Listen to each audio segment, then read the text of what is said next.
jechuudha. Hositti tolee garuu hojjechuu hin dandeecha. Garuu paaspoortiidhaaf 3,000 namni narraa fuutee an jettee inni haatuudha malee si hojjechaa hin jirtu jechuudha. Kanaafuu isa gaafachuu hin dandeecha. Darra sanyiidhaan hoo itti kennu. Ani gaafadheera paaspoortiin godhumeera. Paaspoortii koshina birriin shi kenneera an birri san naaf deebisu jedhee yaadu waan ta'eef ishi birriin baheera paaspoortii koo naaf laadhaa akka iqaama naaf dalagsiisu naaf gochisiifi yookiin immoo bakka biyyatti galuun barbaada. Dirqama bakkee duraanis waggaa lama akkas kaaniin ture sababii paaspoortiin bahe paaspoortiin koo agilgulanchi sana jalaa dhumnaaniif hin bahe. Achinaan biyya deemee haaromsifadheen dhufa yenna nuti si haaromsiisnaa ati hojii galiile jedhani haan hojii galee kun waggaa tokko guutuun paaspoortii argeen beeku jechuudha. Garuu maallaqa nan hojjedha nan laadhaaf. Maaliif kennita ati gowwaadha kana? Beekan hani gosi barbaada. Gaafadha ati gowwaadha kana dalagdee of makaraa kee argitee of birrii isaanii aan kennitu.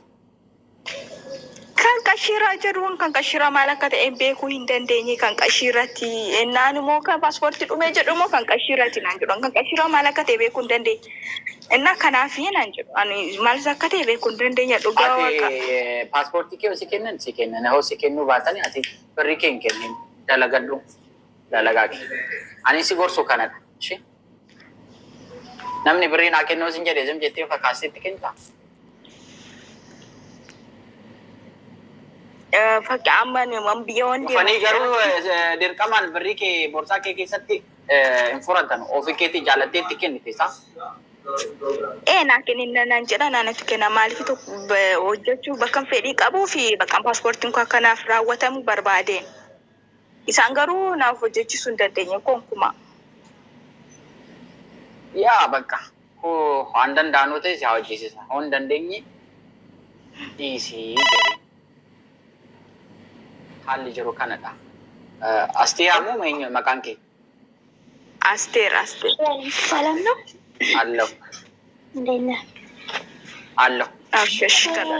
ዋትስአፕ አውርቼክ ነበር እና አልመለስክልኝም። ፓስፖርቴን ማሳደስ እፈልጋለሁ። አንደኛ ነገር ሰዎች ሊያሰሩልኝ ይፈልጋሉ። እኔ ጠፍቼ ነው የምሰራው፣ ግን እዚህ ቤት አሁን 3 ዓመቴ ነው።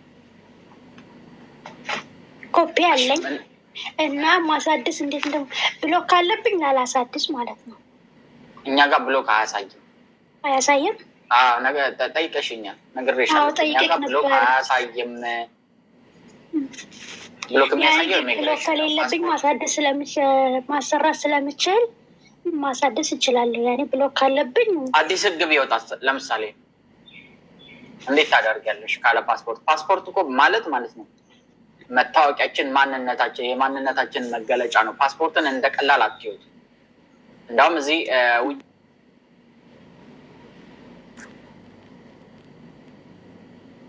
ስቶሪ ያለው ስቃይ አይደለም። ፓስፖርት ደግሞ ለእኛ ለሰዎች በህይወት እስካለን ድረስ ፓስፖርታችን መገለጻችን ነው።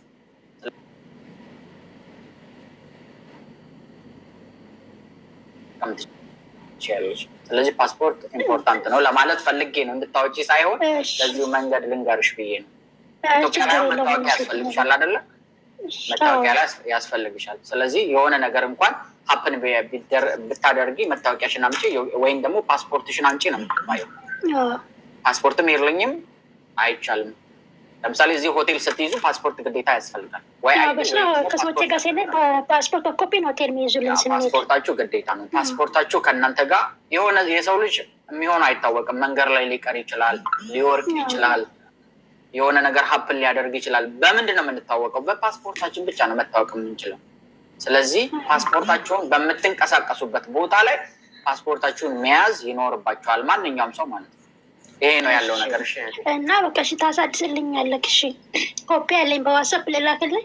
ችግር የለውም። እሺ በቃ በውስጥ አወራካለኝ፣ ችግር የለውም። ባይ ዘ ዌይ ነሞኒ ፓስፖርቲን ባዬ በርባችሳል። ፓስፖርቲ ጀቹን ኤኙማ ኬኛዳ ኦጋ ዴምኑስ በካ ኦጋ ሶቾንስ ፓስፖርቲን ኑ በርባችሳ ከናፉ ዋን ቪዛን ቀቡ ፓስፖርቲን ነምበርባችሱ ጀተኒን እያዴና Maaliif namni karaatti kufuu danda'a. Namni hin beekamu bara namni fi mukni tokko guyyaa kam akka cabuu hin beekamu. Guyyaa kam eessatti akka kufuu hin beekamu. Kanaafuu paaspoortii keessan ispeeshaalii hoggaa sochootanu paaspoortii keessan qabatanii sochootu sinirra jiraata. Paaspoortiin keessan sin barbaachisaa jechuudha.